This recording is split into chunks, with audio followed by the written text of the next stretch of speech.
Alright guys, what is up? What is up? Today's lecture is entitled Government Regulation of Business. Now for this one, don't write anything down unless I tell you to do so. Because this stuff we've already covered a lot of it in class. Mr. Ellis covered a lot of it with you guys. So we're just going to kind of go through this and I will let you know if you need to write anything down. So Adam Smith's Wealth of Nations, this is going to argue against government regulation. So Adam Smith in The Wealth of Nations was written in 1776. A little interesting fact. Obviously, the Declaration of Independence was written in 1776, perhaps a document very important for democracy. And we have a document, Wealth of Nations, not really a document, but a book, written by Adam Smith in 1776 as well. So, which is really the founding of our capitalist ideas. So democracy and capitalist, two major documents were written in 1776. 1776 must have been a very important year. So Adam Smith's going to argue that the government should not regulate businesses. He says that the market will just control itself with something he coins as the invisible hand. The invisible hand's going to come down, and then that invisible hand's going to control it. Not a real hand. A real hand would illustrate the government regulating, but he says an invisible hand, meaning that just the market itself will regulate. So what the heck are regulations? Don't write this down. You guys already know this. That's just when the government comes in and tries to fix something, usually on a business. So rules imposed by government on business to achieve some desired goal. Here's some examples. Clean air regulations on factories. So some businesses will pollute the air. Well, the government's going to come in and fix that. Say, no, you cannot do that. Protection of wetlands. We'll get to this in a second. Wetlands and fragile environment, safety regulation on coal mines. Now, initially, our government is not going to be very regulatory. So, all the way 1700s, 1800s, our government's going to let businesses more or less do what they need to do. Just going to kind of hands off, laissez-faire. However, really in the late 19th and the early 20th century with the progressive era, we're going to see that change. People are going to argue that that needs to change, that the government should come in and fix stuff. So the growth of abusive monopolies, so Standard Oil, oligopolies as well, unfairly drove out competition. You guys should know what these mean. Monopoly, one business controlling the market. Oligopoly is where just a few businesses control the market on a particular item. So there's going to be bad working conditions. Going through this quickly, you guys know the jungle, Open Sinclair, Silent Spring. You guys should know this. Rachel Carson, that's going to talk about unsafe pesticides, unsafe at any speed. You guys may or may not know this. This is written by Green Party member Ralph Nader, who kind of came up with the idea of seatbelts. So moving on. We talked about this stuff already, so now we're going to see some legislation being passed. Sherman Antitrust Act, 1890. Clayton Act's going to come after that. Same idea with breaking up trusts. This is under Woodrow Wilson. And the FTC, this is something we have already talked about before. So what do? They control, they're the traffic cop to ensure competition. So they're going to get rid of those monopolies and those oligopolies to end unfair business practices. Again, we talked about this stuff, Federal Communications Commission, the SEC, Securities Exchange Commission. So these are just some more regulatory commissions. Now these were passed under the New Deal with FDR. All right, so go ahead and start writing this stuff down, developments in recent years. So you don't need to write down every single word, but just jot down the ideas of this. So the FTC, Federal Trade Commission, and the Antitrust Division intentionally understaffed by Reagan and Bush to discourage excessive antitrust activity. Well, if the FTC is being intentionally understaffed, what do you think is going to happen? This organization is created to regulate. Well, if they're understaffed, they won't be able to regulate as much. So now some people are going to get away with a few things that maybe should not have in the past. For instance, Time Warner. So Time and Warner, they're going to merge. And then we're going to see Time Warner now merge with AOL. I know a lot of you guys probably don't even know what AOL is. AOL was huge when I was a kid. XM and Sirius. This is one I think you guys can definitely relate to. XM and Sirius were two separate satellite radio companies, and now they are merged. They do have a monopoly on the satellite radio business, if you will, or that market. They have a monopoly. Where else can you go for satellite radio? Nowhere. It's XM/Sirius. So what's interesting is that the government is really not going to respond to this. Why? Because of this understaffed uh, FTC, Federal Trade Commission, which is designed to regulate. So now we will see an antitrust lawsuit against Microsoft. So this is an exception. Microsoft doing a little bit of funky stuff, I would say Microsoft, the computer industry is not a monopoly for sure, but oligopoly for sure, I would say. But Microsoft doing some funky things with Internet Explorer. It's difficult to get it off of your computer once you have it. There's some other things that this lawsuit was about as well. But so Microsoft was sued by the American government and they lost. All right, business claims that with such strong foreign competition, it needs to consolidate in order to be competitive. You don't need to write that down. We're going to see an energy crisis. Don't worry about writing this down either. Bush will tighten regulation on energy markets, and this is going to be because of California's problems. But he says that it's California's problem of its own deregulation policy of why there was such a big deal in California with pollution.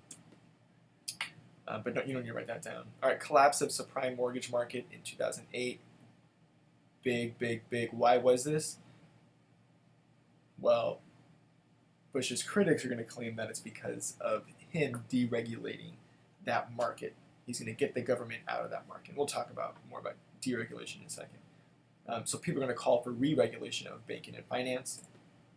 All right, minimum wage.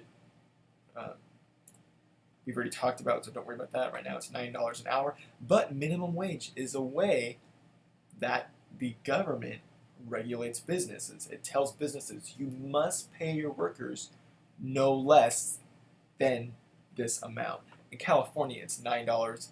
Oh, shoot, I think in the whole nation it's like $7.25 or $7.50, something like that. But this is an example of the government regulating businesses. All right, so here's the debate over regulation. Do write this down. So people that are in favor of regulation, they're going to say that regulation prevents unhealthy monopolies and oligopolies. And we've seen this in the past. It protects consumers from unsafe and unhealthy products. So the FDA is a regulatory commission or administration or agency, if you will. And they're going to make sure that we don't have funky stuff in our food. I don't know about you, but I think this is a good thing. It's a good thing that the FDA is coming in and saying, hey, there's no rat poop allowed in food. That's definitely a good thing. It's going to protect consumers from unsafe practices. I think this is also a good thing. So airline regulations that prevent pilots from flying excessive hours, federal airline inspections, so on and so forth. This is a good thing. If I'm flying to New York, I want to make sure that my pilot is well rested, that he's not working 14 hours in a row. So I would say these are people that are in favor of regulation. Protects working people from unsafe working conditions. I don't want to be teaching for 15 hours straight, so the fact that the government came in and said, look, you can't work over this amount of hours, it's a good thing. Protects those, for example, poor and consumers who lack strong voice in government. So I'm just one person, and if I say, hey, I don't want this, well, I'm just one person, so I don't hold that much weight. However, regulations kind of speaks for me, if you will. All right, so these are arguments that are against regulation. Those that are against regulation say that, hey, this is not needed. Market forces will compel businesses to work for the benefit of consumers. So it's for us that the market's going to regulate itself just based on supply and demand.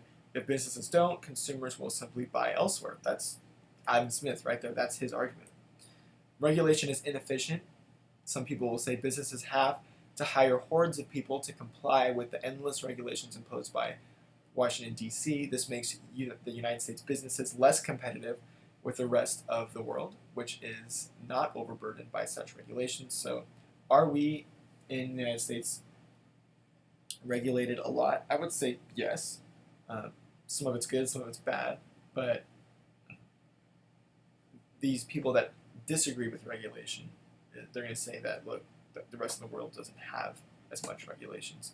Regulations kill jobs because it lessens our competitiveness with the rest of the world. We lose business and the jobs that come with it to other nations. All right, so for instance, to give you an example, let's think of minimum wage. Well, in America, businesses are forced to pay their workers no less than a certain amount. Well, let's say a person wants to make t-shirts. Is that person going to make t-shirts in America paying $9 an hour, or are they going to make them in a Southeast Asian country for 17 cents an hour, paying their workers 17 cents an hour? Well, of course, if you're a businessman or businesswoman and your goal is to make money, you're going to go with a cheaper option. You're going to ship those jobs abroad, if you will, but not shipping those jobs, but you're going to give jobs to people that are overseas. And that's because of regulation. In America, we have the regulation that you got to pay your workers at least a certain amount. All right, so regulation increases prices. Complying with regulations costs money. These costs are then passed on to the consumers in the form of higher prices. Using that minimum wage example again of regulation, if minimum wage goes up, let's say it goes up to $10, which is what the word on the street is in California for next year, January of 2016, it's going to go up to $10. Well, now when you go to, let's say, a fast food joint and you want a taco, that taco is going to cost more. Why? Because the businessman has to pay his or her workers more. And he's just going to, he or she's going to put the price on the consumer. So regulation will increase prices. Now instead of your taco costing $1, it's going to cost $1.50.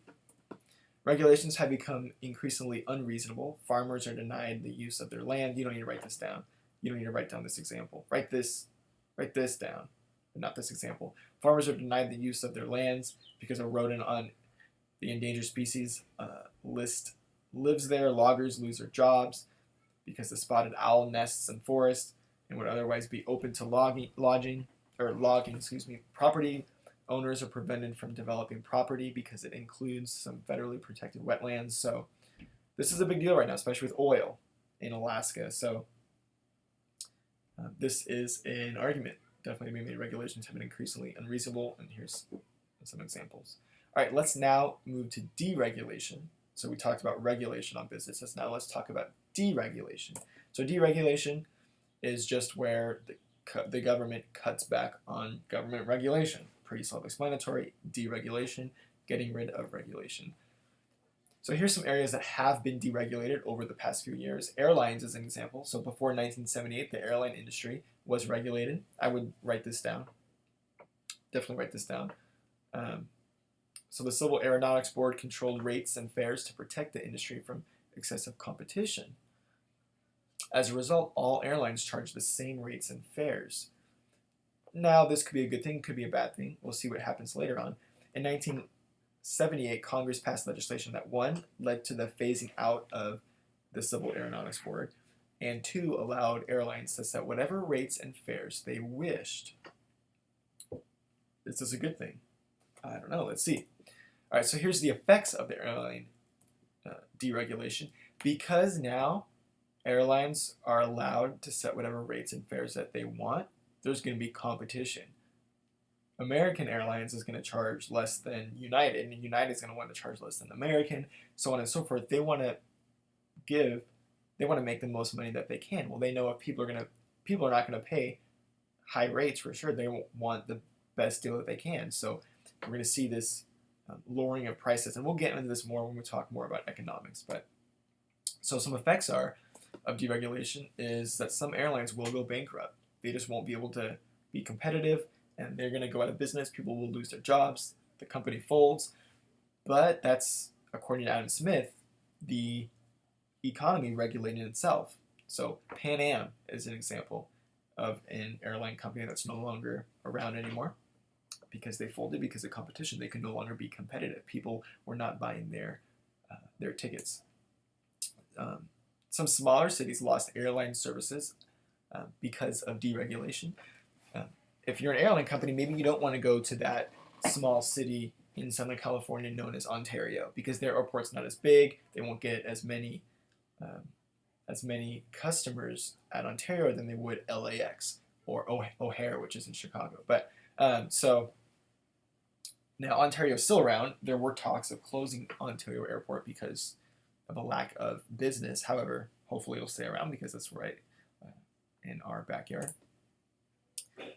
Concerned that airlines have cut corners in safety and maintenance to keep up with cutthroat competition. Now, this is true because there's competition. Well, businesses will cut corners to ensure that they make money. An example of this is by getting rid of food. Whenever I flew when I was a kid, you always got a meal when you flew. Now you don't. You get a soda usually, small little cup of soda, and you're lucky if you get a bag of peanuts or a bag of pretzels or something that goes along with that. Now this is, I mean, if you fly international, it may be different, but so this is perhaps a bad thing. We don't get all those perks, if you will. However, on the upside, a good thing that has happened is that rates and fares have come way down because of competition, and more people now are able to travel by air than ever before. So because of competition, there are companies that are lowering their prices because they want businesses to purchase their product or their airline ticket.